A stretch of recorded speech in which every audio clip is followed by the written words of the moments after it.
اطلب العلم أخي فهو درب به نور به ترقى به تحيا عالما حرا فخور اطلب العلم أخي فهو درب به نور به ترقى به تحيا عالما حرا فخور. Allah itu mengangkat Isa. Yang dijadikan Tuhan itu yang disalib. Sedangkan yang disalib itu bukan Isa. Jadi kelahiran Natal adalah kelahiran Tuhan mereka. Kelahiran yang disebut oleh mereka dengan nama Yesus. Sedangkan Nabi Isa diangkat oleh Allah Azza wa Jalla ke langit. Ini yang pertama kita harus memahami. Jadi tidak ada namanya kita bilang selamat Natal berarti bilang selamat atas kelahiran Nabi Isa, afwan. Tidak ada. Justru kelahiran Natal yang disebut Natal ini bukan kelahiran Isa. Oleh sebab itu di sini terbantah syubhat pertama, yaitu kita harus mencintai Nabi. Nabi Isa adalah Nabi kita. Mengucapkan selamat kepada Nabi kita tidak apa-apa. Tidak. Sangat berbeda antara Yesus dengan Isa. Naam. Ini yang pertama. Yang kedua,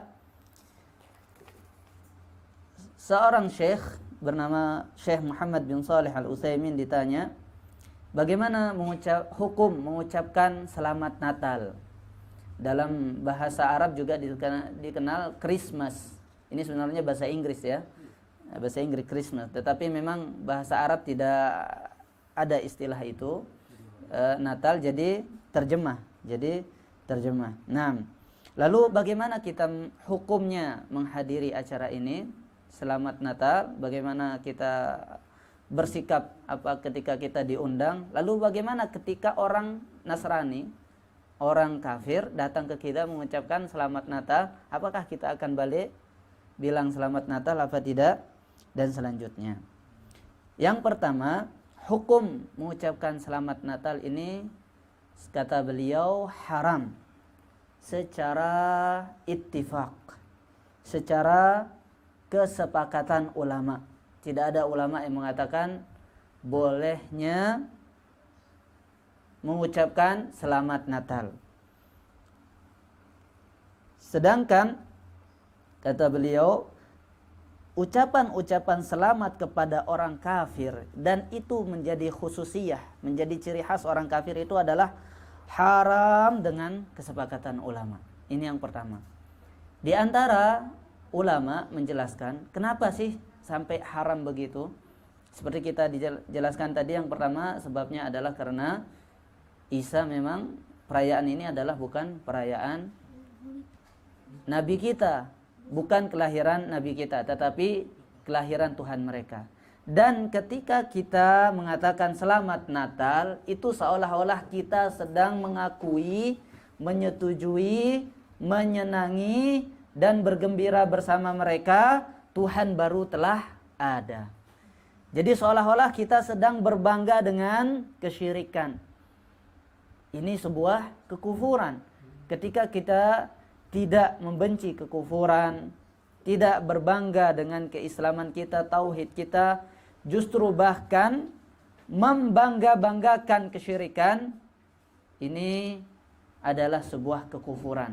Kita sebagai seorang muslim harus yakin bahwa Islam kita benar. Islam kita adalah agama yang satu-satunya diridhoi oleh Allah Azza wa Jalla. Dalilnya adalah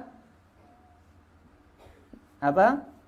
Dalil Islam satu-satunya agama yang diridhoi oleh Allah Azza wa Jalla, innad dina indallahi al-Islam.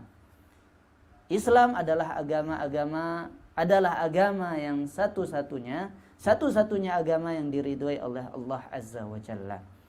Oleh sebab itu sangat dilarang kita bilang selamat Natal, karena ini menunjukkan kita berbahagia dengan lahirnya Tuhan baru, dan ini adalah kesyirikan. Siapapun yang bilang boleh, kita tidak boleh mendengarnya. Entah itu ustadz di Indonesia yang dikenal ustadz, atau bahkan mungkin sebuah kelompok menjadi majelis ulama bilang boleh, kita tidak boleh mendengarkan, karena jelas-jelas ini sangat bertentangan dengan dalil. dan bahkan ini derajatnya sampai kekufuran. Nah, salah seorang Ustadz Yazid Hafizahullah mengatakan ini adalah sebuah kekufuran karena kita sudah menyetujui sebuah kekufuran. Oleh sebab itu, hukum kita mengatakan hari Selamat Natal pada waktu dekat ini 25 Desember itu tidak boleh, haram. Lalu bagaimana? Apa yang kita lakukan ketika kita diundang? Kita menghadirinya juga tidak boleh. Tidak boleh kita hadir di tempat perayaan Natal, kita ikut bersenang-senang di sana, kita berjualan di sana, seolah-olah kita sedang memfasilitasi ibadah ini. Kata Allah Ta'ala, wa ta'awanu 'alal birri wat taqwa wa la ta'awanu 'alal itsmi wal 'udwan. Kita tolong-menolong itu dalam kebaikan. Sedangkan dalam keburukan janganlah tolong menolong. Sedangkan kesyirikan itu apa? Puncak keburukan. Kesyirikan itu adalah setinggi-tingginya keburukan. Lalu kita datang di sana berdagang seolah-olah kita memfasilitasi mereka. Ini sungguh tidak boleh dan haram hukumnya. Nah, lalu bagaimana kalau orang Nasrani, orang kafir? Karena kita juga di Jember banyak ya saudara-saudara dari Bani Adam ya, bukan saudara seiman. Saudara manusia dari Bani Adam kita yang kafir, yang beragama Nasrani. Ketika mereka bertemu dengan kita mengucapkan selamat Natal, kita tidak boleh membalasnya. Ini hukumnya seperti kita mengucapkan Natal dan menyetujui Natal ini, Dan kita harus yakin. Ana ingin mengingatkan kita semua bahwa agama Islam ini adalah agama satu-satunya yang benar. Jangan termakan oleh syubhat orang mengatakan jangan mau merasa benar sendiri. Jangan jadi panitia surga. Yang lain dikeluarin dari surga. Seolah-olah pengatur masuk neraka adalah ente. Ini adalah sebuah syubhat yang benar. Syubhat yang tersebar luas dan sangat besar kesesatannya. Bagaimana kita belajar akidah? Sedangkan akidah itu adalah meyakini. Bagaimana kita meyakini sesuatu kalau kita enggak merasa benar? Yang pertama, kita mau meyakini sesuatu, mau berakidah, tapi kita dilarang jangan mau merasa benar. Justru kita harus merasa benar. Kalau mau benar akidahnya harus yakin. Ini namanya keyakinan. Kalau masih ragu, Islam benar, Nasrani juga benar kali ya. Enggak mengajarkan zina kok. Mereka menyuruh silaturahmi, menyuruh memberikan makan, mereka sedekah banyak. Benar kok, orang Yahudi juga gitu. Orang Buddha di Bali, Masya Allah, akhlaknya luar biasa, bagus-bagus. Termakan oleh syubhat ini. Kita mengatakan, iya, dia tidak menyetujui zina, mengharamkan yang kemaksiatan, pembunuhan, tetapi yang dibolehkan adalah ibunya keburukan. Apa? Kesyirikan. Salah besar orang mengatakan semua agama mengajarkan kebaikan. Ini sebuah syubhat besar. Tidak semua agama mengajarkan kebaikan. Selain Islam justru mengajarkan ibu apa? Paling besar, kejelekan terbesar yaitu kesyirikan. Cuma Islam yang mengajarkan tauhid, yang menyuruh orang untuk beribadah kepada Allah satu-satunya. Oleh sebab itu, tidak semua agama sama. Agama yang benar cuma satu. Lebih parah lagi ketika kecil dulu kita sering dicandai orang tua dan bercanda sama teman-teman, dibilang kita ini Islam punya surga nanti di surga. Itu orang Nasrani juga punya surga sendiri katanya. Orang Yahudi punya surga sendiri, orang Buddha punya surga sendiri. Lalu sambil canda-canda ya lari-lari begitu. Kita nggak boleh saling salahkan gitu. Mereka juga punya agama, mereka mengajarkan kebaikan dan selanjutnya. Tetapi ketika kita belajar tauhid, kita akan mengakui dan mengetahui bahwa yang kita sepakati hanyalah cabang-cabangnya saja, akhlak-akhlak kepada manusia. Tetapi akhlak kepada Allah sungguh sangat buruk akhlak mereka kepada Allah. Mereka mengatakan Allah punya anak, Allah punya istri, Allah punya teman. Ini adalah akhlak yang sangat buruk kepada Allah Azza wa Jalla. Taib, ini yang ana bisa ingatkan pada pertemuan kali ini tentang sebuah perayaan yang menjadi sangat besar dan banyak sekali kita lihat kaum muslimin yang ikut berbondong-bondong memeriahkan acara ini. Dan kita sebagai kaum muslimin yang baik adalah tugas kita belajar. Ketika kita mengetahui dalil dan mengetahui ini adalah sebuah keharaman, tugas kita adalah kita bilang sami'na wa ata'na. Setelah kita dengar, kita harus mentaati. Jangan seperti orang-orang Yahudi mengatakan sami'na wa asaina. Kita dengar lalu kita langgar. Atau bahasa keren Indonesianya apa? Undang-undang dibuat untuk dilanggar. Undang-undang dibuat untuk dilanggar. Syariat ini dibuat untuk dilanggar, kata mereka. Nas'alullaha as-salamah. Nah, mengenai judul kita atau tema kita pada hari ini adalah kacang lupa kulitnya. Dari segi bahasa, kenapa kita memilih tema ini? Ini tema yang sungguh sangat familiar. Peribahasa yang kita dengar dari kecil ya. Kacang lupa kulitnya. Sering kita bilang jangan seperti kacang lupa kulitnya. Kalau ada teman yang kita kasih kue tapi dia makan sendiri misalnya pada suatu hari, kita bilang ente ini kacang seperti kacang lupa kulitnya. Kenapa kita jadikan tema pada hari ini? Secara bahasa Indonesia ini sudah sangat familiar. Dan sebab yang lebih besar adalah karena peribahasa ini di antara peribahasa Indonesia yang erat kaitannya dengan syariat Islam. Tidak bertentangan dengan syariat Islam. Justru mewakili dalil-dalil yang banyak di dalam Al-Quran dan Sunnah. Siapa yang tahu bahasa lain dari jangan seperti kacang lupa kulitnya? Apa bahasa syariatnya kira-kira? Bahasa agamanya. Kalau sesama manusia namanya berterima kasih. Kalau kepada Allah namanya bersyukur. Jadi bisa kita katakan kacang lupa kulitnya juga bisa kita artikan asyukru. Bersyukur kepada Allah Azza wa Jalla. Nah, bersyukur yang harus kita yakini dan kita tanamkan dalam hati ini adalah syukur itu adalah ibadah. Syukur itu apa? Ibadah. Lalu konsekuensinya apa kalau syukur itu ibadah? Berarti kita perlu mempelajarinya, perlu kita tahu rukun-rukunnya, apa yang menghilangkan syukur itu. Itu yang menjadi konsekuensi kalau sesuatu itu menjadi ibadah. Ustadz, bagaimana mengetahui sesuatu itu bisa jadi ibadah atau tidak? Pertanyaan yang sangat bagus. Kita jawab.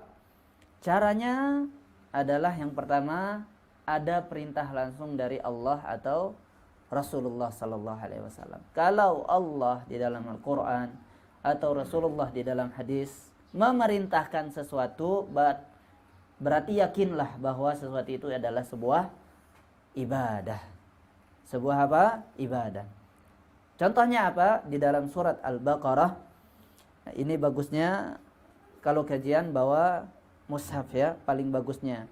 Apa manfaatnya? Manfaat terbesar itu adalah kita biasa membuka mushaf. Kita terbiasa apa? Membuka mushaf. Karena pada hari ini kita sedikit manja, dimanjakan oleh teknologi, tinggal kita klik satu kata, langsung keluar ayatnya. Jadi Qur'annya jadi hiasan di rumah. Nah, atau lebih sedih lagi jadi apa? Jadi yang menakuti tikus.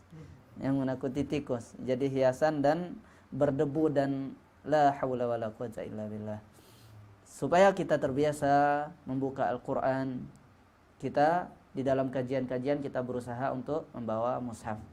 Di dalam surat Al-Baqarah ayat 152 Allah Azza wa Jalla berfirman, "Fadhkuruni adzkurkum washkuruli wala takfurun." Allah mengatakan di sini berzikirlah, dan ini dinamakan perintah. Fadhkuruni, berzikirlah kepadaku, ingatlah aku, adzkurkum, maka aku akan mengingat kalian. Washkuruli, di sini penting. Dan bersyukurlah kepadaku, wala takfurun. Disebutkan langsung antonimnya, lawan katanya bersyukur, lawan katanya adalah kekufuran. Di sini Allah mengatakan bersyukurlah perintah. Berarti perintah itu wajib. Karena ada perintah di dalam Al-Quran, maka bersyukur itu menjadi sebuah kewajiban dan sebuah ibadah. Ketika kita bersyukur, berterima kasih kepada Allah Azza wa Jalla, mengingat nikmat-nikmatnya dan melaksanakan segala yang diperintahkannya, ini adalah bentuk bersyukur kepada Allah, dan ini adalah sebuah ibadah. Kenapa kita harus tahu ini ibadah apa tidak? Karena di situ ada konsekuensi dosa atau pahala. Dan tugas kita pada hari ini adalah mengambil dosa atau mengambil pahala. Kalau kita berusaha meraih pahala-pahala dari Allah Azza wa Jalla, pada saat panen nanti kita akan merasakan nikmatnya. Sekarang kesusahan, capek, letih, lelah, terkadang bosan, setiap hari harus kajian, setiap hari harus tepat waktu ke masjid. Terkadang ini membuat kita galau atau merasa futur dan sebagainya. Justru inilah dunia, Pada saatnya nanti kita akan berbahagia. Bahagia pada waktunya. Nah, ini yang pertama. Syukur itu adalah ibadah. Yang kedua, rukun-rukun syukur. Berterima kasih kepada Allah Azza wa Jalla. Kapan syukur itu dianggap sebagai ibadah? Dan kapan syukur itu dianggap sebagai sebuah perkataan doang, alias omong kosong. Sekedar berkata terima kasih tetapi bukan bersyukur namanya. Tidak masuk ke dalam ibadah, tidak dapat pahala. Sekedar mengatakan ya Allah alhamdulillah. Betapa banyak orang mengatakan alhamdulillah, tetapi dia yang diyakini, misalnya dia berkatakan alhamdulillah dapat gaji bulan ini, dapat lebih, dapat bonus, tetapi yang lebih diingat adalah bosnya, bukan Allah Azza wa Jalla. Nah, di sini perlu kita tahu apa rukun-rukun bersyukur, rukun-rukun syukur. Yang pertama, al-i'tiraf bin ni'mah biqalbi. Yang pertama adalah mengakui dengan hati segala nikmat itu. Kata kuncinya adalah pengakuan. Pengakuan dalam hati. Harus di dalam hati, bukan hanya sekedar lisan. Kita sekedar mengatakan alhamdulillah, dan betapa banyak orang mengatakan alhamdulillah, dan bukan berarti kita melarang kata alhamdulillah. Kita bersyukur, untung pakai alhamdulillah, tetapi bukan hanya sekedar perkataan.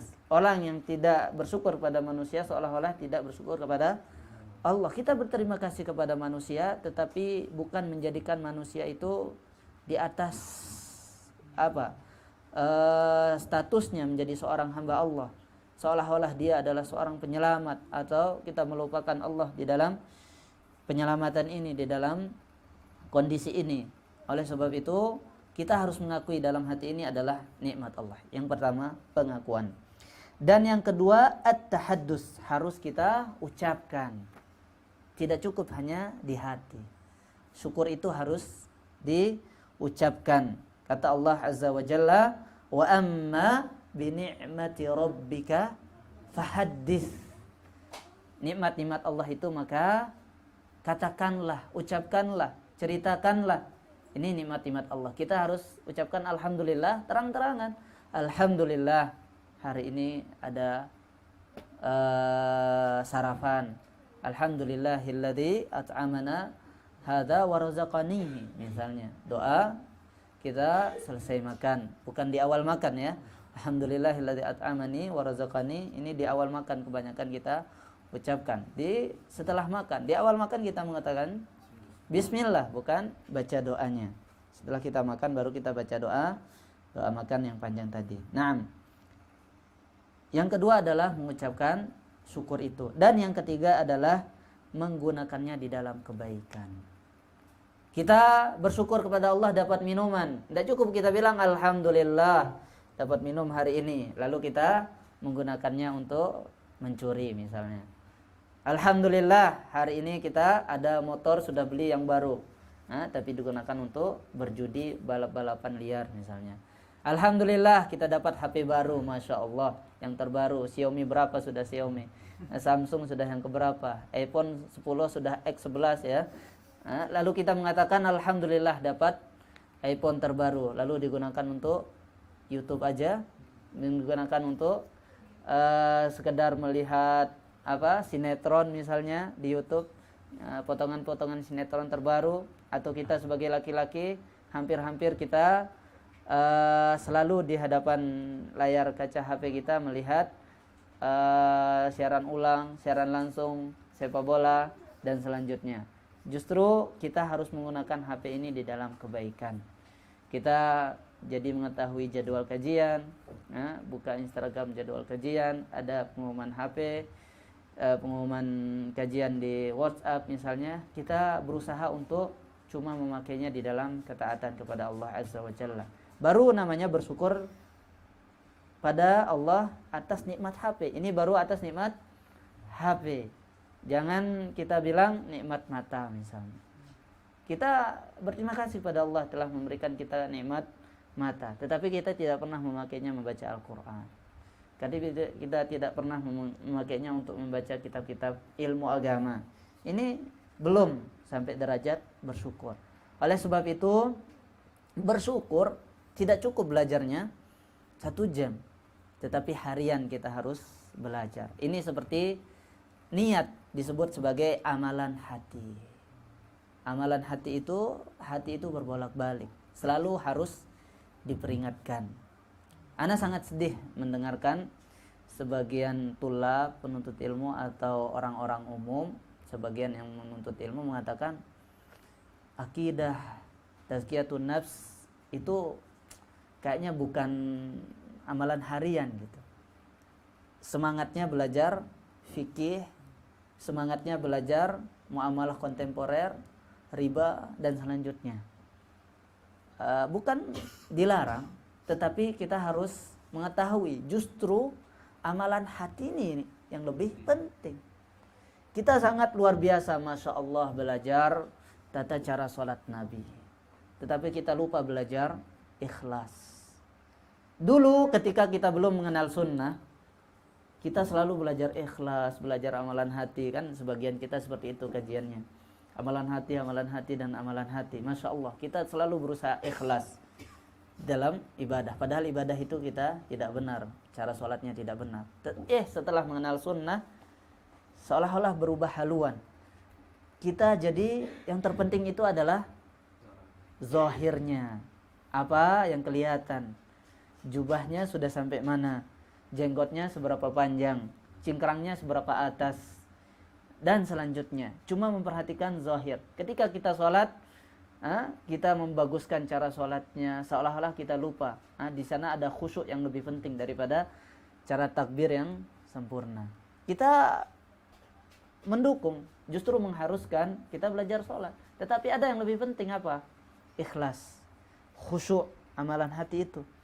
Justru amalan-amalan hati, akidah, tazkiyatun nafsi, mensucikan hati, ini justru amalan yang hampir setiap detik, bukan amalan harian lagi, tapi sebuah amalan yang tidak bisa dipisahkan, Oleh sebab itu, tazkiyatun nafs atau akidah, belajar akidah itu yang paling utama.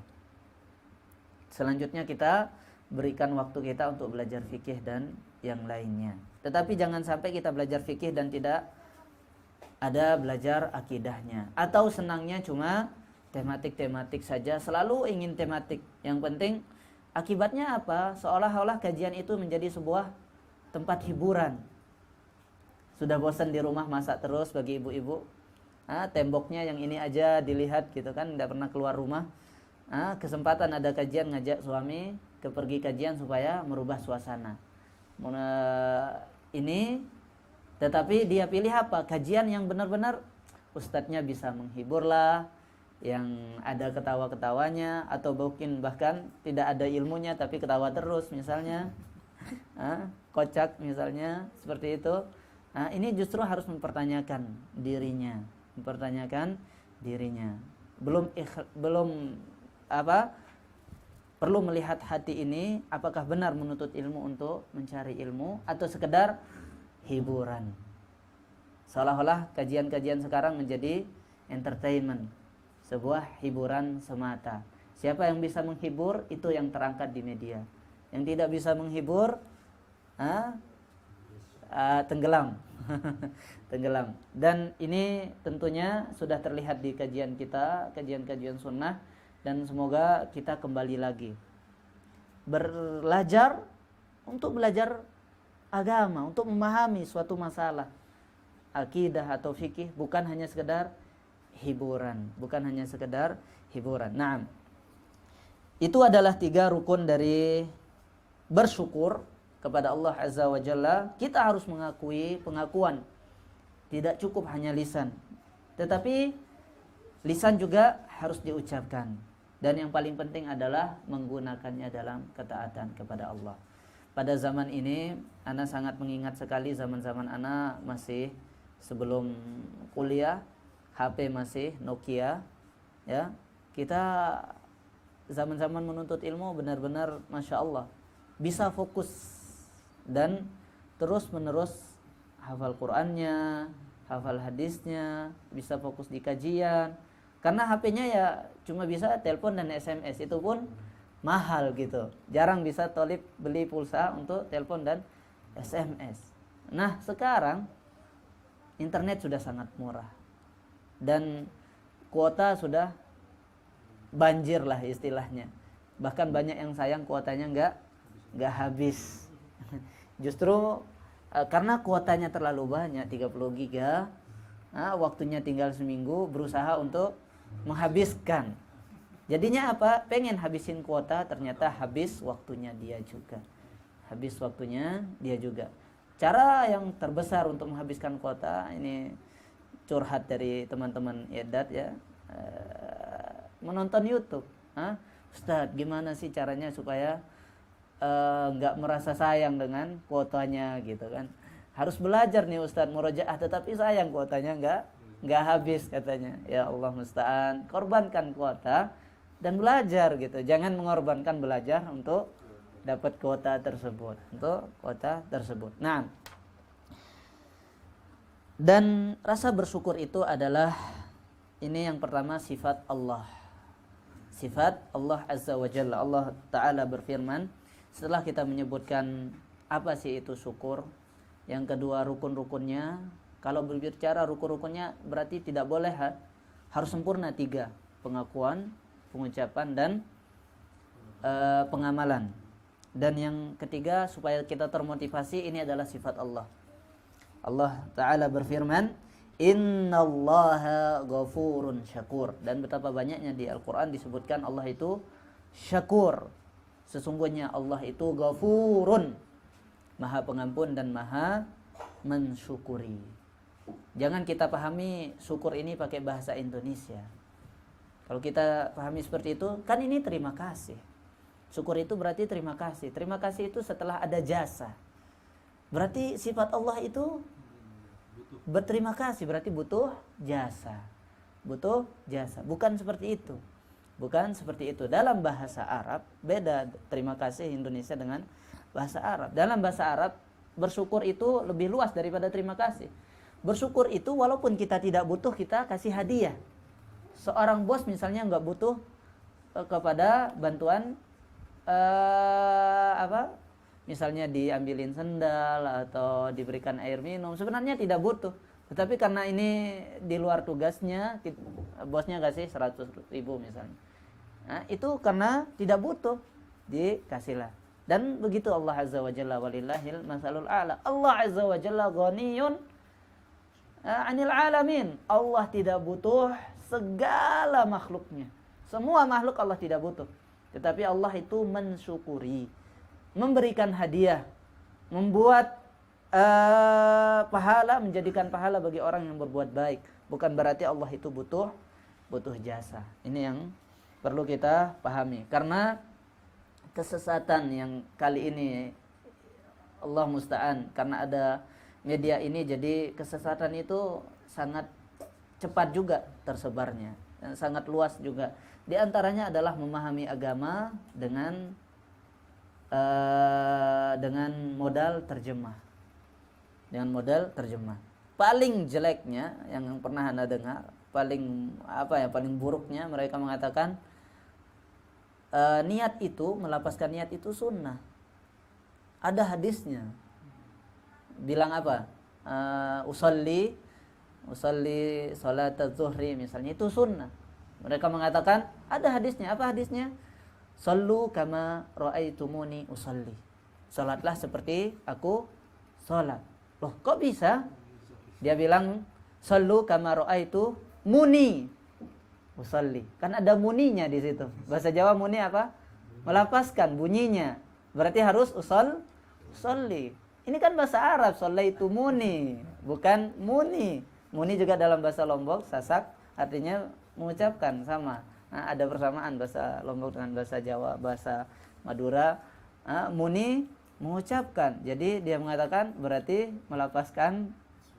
Nah, ini juga. Dan mengatakan satu lagi, ini Uwaz ya, Ustadz akhir zaman.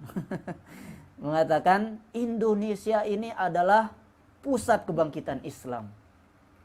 Karena di dalam hadis disebutkan merah putih. Bendera merah putih disebutkan dalam hadis. Ternyata setelah kita cek, ana Ustadz Mustafa, mana sih hadis hadis merah putih itu? Ternyata kata Rasulullah SAW, hadisnya sahih. Rasulullah SAW bersabda, wa taraktu fikum kanzain al-abyad wal ahmar. Ini potongan hadisnya, saya meninggalkan buat kalian sebuah harta karun, dua harta karun, yaitu si merah dan putih. Si merah dan putih katanya berarti merah putih ini berarti Al-Mahdi nanti dibangkitkan di Indonesia. Pusat kebangkitan Indonesia adalah Indonesia.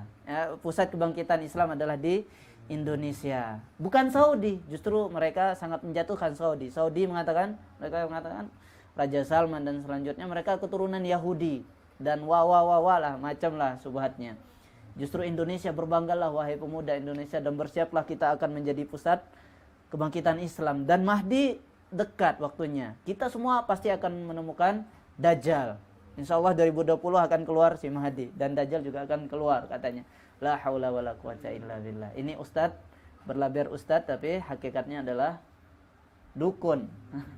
Siapa yang tahu masa depan? Sedangkan Rasulullah mengatakan la adri, gitu kan? Mal mas'ulu anhu bi'a'lam minas sa'il. Yang ditanya lebih enggak tahu daripada yang bertanya tentang kiamat. Justru dia bilang, udah pastikan Dajjal keluar pada 2020, bersiaplah. Ternyata setelah kalau kita melihat dari kacamata bahasa Arab, apa maksud al-abyad dan al-ahmar? Merah putih dalam bahasa Arab itu adalah ungkapan untuk al-abyad itu apa? Mutiara. Dan al-ahmar itu emas. Emas dan mutiara. Kekayaan bumi. Nah, di antara kekayaan bumi, harta karun yaitu emas dan perak. Dalam bahasa Arab, kalau mengatakan saya ingin al-ahmar wal abyad, menurut bahasa mereka adalah emas dan perak, bukan bendera merah putih, bukan bendera merah putih. Dan ini sangat sedih sekali ketika kita ngobrol sama Ustaz Musyafa dan yang lainnya, Dr. Musyafa. Ini benar-benar orang sudah main jiplaknya itu sudah keterlaluan bahasanya. Semua hadis ada tafsiran sendirinya, dan ini contoh yang masih agak mending ketimbang mereka yang liberal. Semuanya hampir tidak ada pakai kaidah Arab, semua diindonesiakan, Sholat artinya berdoa, ya udah dimanapun kita berdoa bisa, kita sudah sholat, nggak butuh sholat 5 waktu. Ini diantara contoh-contoh kesesatan memahami agama ini dengan cara berbahasa Indonesia. Istilahnya juga Islam Nusantara. Islam Nusantara. Nas'alullaha as-salamah. Dan rasa syukur ini kita lanjutkan ke materi kita adalah sifatul anbiya, sifatnya para nabi-nabi. Dan sangat indah sekali kalau kita bisa mengikuti sifat ini, berterima kasih. Dan sebenarnya ini juga menjadi sebuah fenomena pada kaum muslimin pada hari-hari ini, manusia pada hari ini. Betapa banyak orang yang diberikan kebaikan sesama teman, istri, suami, anak-anak, tetapi mereka lupa terima kasih. Mereka lupa berbuat kebaikan lagi. Mereka melupakan kebaikan yang sudah diberikan. Kita masing-masing sudah mempunyai pengalaman tentunya. Ketika kita, Masya Allah, kita senang sekali membantu teman itu. Masuk kerja misalnya ya, kita bicarakan dengan bos, kita yang membawakan data-datanya, berkas-berkasnya, kita yang masukkan, kita merekomendasikan di perusahaan atau di madrasah. Setelah dia masuk, ternyata dia pintar bersilat lidah misalnya, ke bosnya, justru membuat kita dikeluarkan oleh si bos misalnya.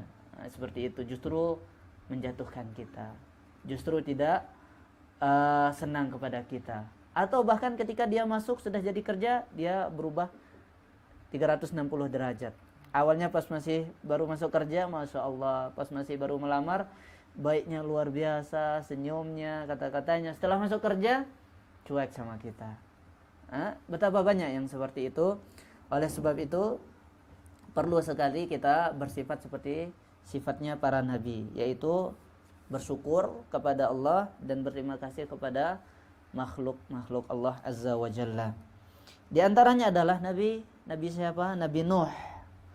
Allah menceritakan di dalam surat Al-Isra, "Dzurriyyatan man hamalna ma'a Nuh, innahu kana 'abdan syakura." Keluarga ini, keluarga Nuh yang dibawa bersama Nuh adalah kita selamatkan dari musibah-musibah yang besar itu. Lalu Allah menyifatkan Nuh itu kana 'abdan syakura, adalah hamba yang selalu bersyukur kepada Allah Azza wa Jalla, mengucapkan alhamdulillah, mengingat nikmat-nikmat Allah dan melaksanakan nikmat-nikmatnya di dalam kebaikan kepada Allah Azza wa Jalla, meraih pahala dan mengejar semua yang membuat kita masuk surga. Itulah bersyukur kepada Allah Azza wa Jalla. Dan ini sudah jam berapa ya? Ini sebenarnya masih muqaddimah. Muqaddimah tentang judul kita hari ini. Belum, hakikatnya baru masuk intinya. Ini bab, salah satu bab di kitab Tauhid ya. Salah satu bab di kitab Tauhid. Mungkin ada yang bertanya, kenapa judulnya jadi aneh begini, begitu ya. Sebenarnya pada umumnya asalnya paling bagusnya ya judul yang jelas gitu. Misalnya bersyukur kepada Allah Azza wa Jalla, fikih bersyukur kepada Allah Azza wa Jalla, tidak apa-apa.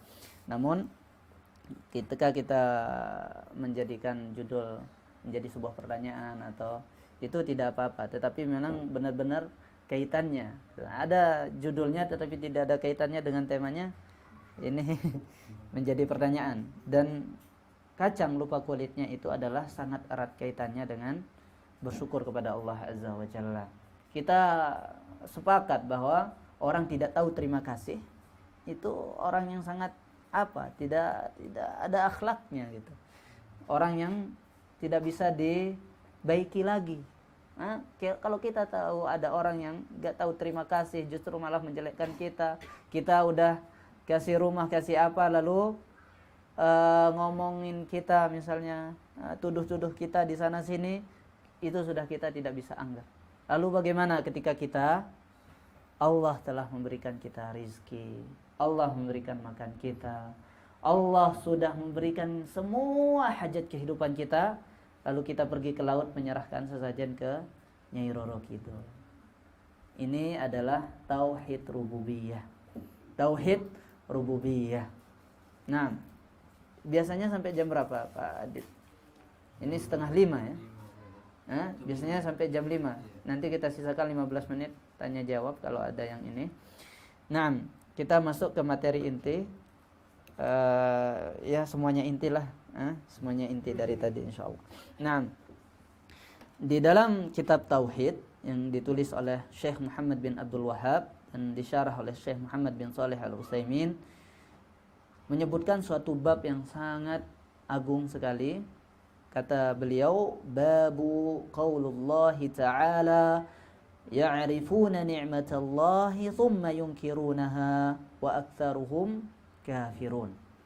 Bab ini, nama babnya adalah firman Allah Azza wa Jalla. Tidak beliau namakan khusus, tetapi langsung bab perkataan Allah Azza wa Jalla. Ini diantara fikih para ulama, menjadikan buku nama babnya. Kalau kita kan biasanya nama bab ini lalu kita menyebutkan dalil-dalilnya, tapi justru beliau dalil justru nama bab, judul bab itu adalah Al-Quran. Ya'rifuna ni'matallah summa yunkirunaha.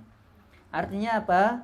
Mereka mengakui itu adalah nikmat Allah, namun mereka mengingkarinya. Kok bisa ngakui tapi mengingkari? Al-Quran ini enggak jelas? Enggak, bukan Al-Qurannya yang enggak jelas, otak kita yang masih pendek, akal kita yang masih pendek, perlu kita baca tafsir dari para ulama. Di antara para ulama mengatakan kok bisa mengumpulkan antonim di dalam satu permasalahan. Sesuatu yang berseberangan kok bisa terkumpul pada satu waktu. Mengakui nikmat Allah tapi mengingkarinya. Kok bisa? Di antaranya perkataan Mujahid, seorang tabi'in besar. Beliau mengatakan, ini contohnya hadza mali waristuhu an abai. Perkataan seorang laki-laki, seorang manusia mengatakan, hartaku ini warisan dari bapak-bapakku. Artinya apa? Zahirnya perkataan ini emang sesat, Ustaz. Salah kita bilang, oh ini rumahku warisan, mobilku warisan. Enggak, tetapi para ulama mengatakan mereka hatinya mengakui ini adalah nikmat Allah, pemberian Allah. Tetapi ketika dia ditanya, ketika dia berceramah di gang-gang ya, menceritakan di tempat-tempat gosip misalnya dan sebagainya, mereka mengatakan, hartaku ini semuanya warisan bapakku. Seolah-olah menafikan nikmat Allah. Kalau dia ada keyakinan ini semuanya apalah gitu, bukan hasil nikmat Allah, ini semuanya warisan, dia sih berkata alhamdulillah ini warisan dari bapak-bapakku, tetapi yang diingat cuma bapak-bapaknya. Seolah-olah Allah tidak ada nikmat atasnya, seolah-olah Allah tidak ada nikmat atasnya. Ketika kita seperti itu, tentunya hati ini fitrahnya, tabiatnya adalah pasti akan mengakui segala nikmat itu dari Allah. Sebobroknya orang, ketika dia mendapatkan kebaikan pasti ada kekuatan besar, bahasa ilmiahnya ada kekuatan luar biasa yang memberikannya. Dan kita sebagai seorang muslim, kekuatan luar biasa itu adalah Allah. Pasti akan mengakui ini adalah nikmat Allah. Tetapi ketika dia justru melupakan nikmat Allah ini dan menjadikannya seolah-olah seperti usaha dia, wah ini kan gara-gara aku kerja siang dan malam katanya. Tidak mengatakan ini semata-matanya kepada Allah. Ini gara-gara aku selalu online di Grab misalnya. Kok bisa membeli HP baru ini gara-gara selalu posting status di WA jualan misalnya. Aku tidak pernah capek, aku tidak pernah lelah, seolah-olah semuanya gara-gara dia saja. Gara-gara capek dia, gara-gara karena dia. Ini bukan hakikat bersyukur kepada Allah. Justru ini adalah sebuah kekufuran, kufur nikmat, walaupun tidak sampai kepada kufur besar, yang mengeluarkan orang dari Islam, tetapi kufur nikmat itu adalah kufur kecil. Nah, selanjutnya contoh dari perkataan ulama dari Aun ibnu Abdillah. Ini seorang ulama besar.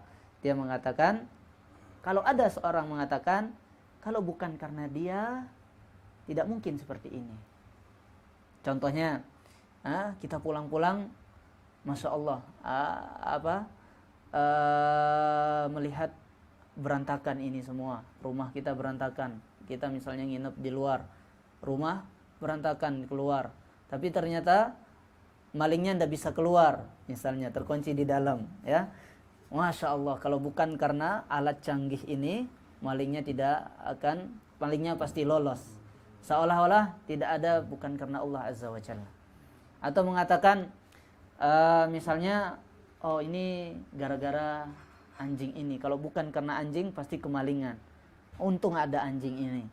Bukan salah bilang untung ada anjing ini, tetapi ketika kita seolah-olah melupakan nikmat Allah Azza wa Jalla. Dan yang paling selamat, kita bersyukur dulu kepada Allah Azza wa Jalla. Ini karena Allah Azza wa Jalla. Dan alhamdulillah kita pakai alat canggih ini, misalnya seperti itu, lebih selamat ketimbang kita mengatakan, wah gara-gara GPS di motor saya jadi ketemu lagi gitu. Oh, Xiaomi sekarang sudah punya GPS, jadi ketika dicuri langsung ketemu, misalnya seperti itu.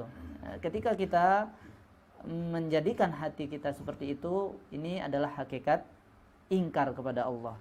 Padahal di dalam batin kecil kita adalah mengakui itu semua adalah nikmat Allah Azza wa Jalla. Nah, baik, kita tambah sedikit lagi. Di antaranya juga perkataan ini yang paling jelek ya, paling buruk karena erat kaitannya dengan akhirat.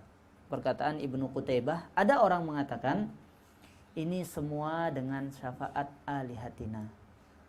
Ini karena syafaat Tuhan-Tuhan kita. Orang Quraisy menyembah berhala. Dan berhala ini adalah wasilah, penyambung dia dengan Allah Azza wa Jalla. Dia tidak mengatakan patung-patung ini semata-matanya Tuhan. Tapi ada yang disampaikan kepada Allah. Orang Hindu juga seperti itu sebenarnya. Tidak mengatakan tanah itulah yang memberikan, enggak. Justru kita dibilang bodoh ente kalau kita bilang ini Tuhan kalian gak bisa ini. Enggak, ini sekedar tanda atau wasilah. Ini yang menyampaikan kita kepada yang luar biasa, kekuatan luar biasa di atas katanya. Orang Hindu, orang yang ada di Bali seperti itu. Di Lombok Anda pernah masuk ke pedalaman. Di pedalaman itu ada tinggal Muslim dan orang Hindu. Dulunya ya masih awam lah kita bilang anak, tapi sudah ditugaskan itu saat itu berdakwah ke pedalaman. Dulunya Mahat Ali saja. Di situ kita ngangguk-ngangguk aja gitu. Ketemu orang Hindu dan orang Islam hidup berdamai dan mengatakan kita ini semua sama, kita punya kekuatan yang luar biasa, kita sama-sama menyembah suatu zat yang besar, mempunyai kekuatan luar biasa, dan patung-patung kita ini tidak Tuhan aslinya begitu. Kita sebenarnya sama, ente sholat kita juga sholat. Kita masuk tempat ibadah kita pura, antum masuk masjid sama aja katanya. Ya namanya kita orang awam dulu masih belajarnya cuma bahasa Arab saja, belum masuk STDI, belum melanjutkan ke Libya. Kita ngangguk-ngangguk aja, oh iya ya gitu, iya ya, berarti kita tidak boleh saling salahkan lah begitu. Alhamdulillah nikmat Allah Azza wa Jalla, ana bisa belajar lagi, kita bisa menambah ilmu lagi dan mengetahui subhat-subhat mereka itu adalah sebuah kebatilan besar, Nah, nikmat-nikmat yang terjadi ini karena syafaat Tuhan-Tuhan kita. Ini diantara rasa syukur yang salah tempat. Mereka diberikan nikmat oleh Allah Azza wa Jalla, tapi bersyukur kepada para patung. Kita kan diberikan apa? Seperti kita lah di Indonesia. Masya Allah kita diberikan hujan ini karena si pawang dan sebagainya. Karena ada dukun kemarin yang bertapa ke gua sini. Atau yang terkenalnya karena Nyai Roro Kidul sudah ngambil sesajennya. Dan selanjutnya kita diberikan nikmat hujan, nikmat air, nikmat semua yang nikmat Allah berikan, justru kita bersyukur kepada selain Allah. Ini betul-betul sebuah pengingkaran nyata. Allah mengatakan ya'rifuna ni'matallah tsumma yunkirunaha wa aktsaruhum kafirun. Mereka mengetahui itu nikmat Allah tetapi mereka ingkar. Dalam perbuatan mereka ingkar, tidak menyatakan itu nikmat Allah, dan kebanyakan mereka kafir. Mereka disebut kafir karena mengapa? Karena menyandarkan nikmat kepada selain Allah Azza wa Jalla. Bisa dia jadi kufur besar ketika mengatakan seperti orang kafir ini gara-gara Nyai Roro Kidul, ini gara-gara apa? Dia adalah wasilah kepada si fulan, ini karena wali, dia wasilah kepada Allah, ini karena ini dan itu, dia adalah wasilah kita kepada Allah. Ini bisa jadi kufur besar. Seolah-olah wali ini, Nyai Roro Kidul ini punya kekuatan. Penguasa gunung Mbah Marijan misalnya. Karena Mbah Marijan masih di situ makanya enggak meletus. Mbah Marijannya mati. Gara-gara gunung meletus. Nah, ini menunjukkan, membuktikan selain Allah tidak ada yang punya kekuatan. Ada yang mengatakan wali ini adalah pansek, bahasa Lomboknya itu, yaitu apa? Tiang dari gunung ini atau dari bumi ini, si wali kutub misalnya, seperti itu. Tidak ada selain Allah yang punya kekuatan seperti itu, tidak ada. Kalau di Lombok dikenal dengan ada Tuan Guru Selatan, Tuan Guru Utara. Tuan Guru yaitu Kiai. Tuan Guru Selatan menjaga bumi Lombok Selatan. Tuan Guru Utara, yang pendiri NW dulu, penjaga Lombok bagian utara. Jadi dibelah dua, ada wali utara, wali selatan. Ya, sama halnya dengan ini, seolah-olah menjadi Tuhan mereka. Selain Allah tidak ada yang punya kekuatan mengatur alam semesta, mengatur hujan, mengatur kekeringan, mengatur segala hal yang seperti itu. Nah, mungkin ini yang bisa kita sampaikan pada kali ini. Semoga Allah Azza wa Jalla memberikan kita faedah, dan ketika antum menemukan ada kekurangan dari segi bahasa atau salah kata, harap dimaklumi, itu semua dari ana. Dan ketika ada faedah yang bisa kita ngambil faedah darinya, kita bisa laksanakan, itu dari Allah Azza wa Jalla. Tugas kita adalah melaksanakannya. Semoga kita bisa bertemu lagi pada lain waktu. Jazakumullah khairan katsira. Subhanakallahumma wa bihamdika asyhadu an la ilaha illa anta astaghfiruka wa atubu ilaik. Assalamualaikum warahmatullahi wabarakatuh. اطلب العلم أخي فهو درب به نور، به ترقى به تحيا عالما حرا فخور. اطلب العلم أخي فهو درب به نور، به ترقى به تحيا عالما حرا فخور.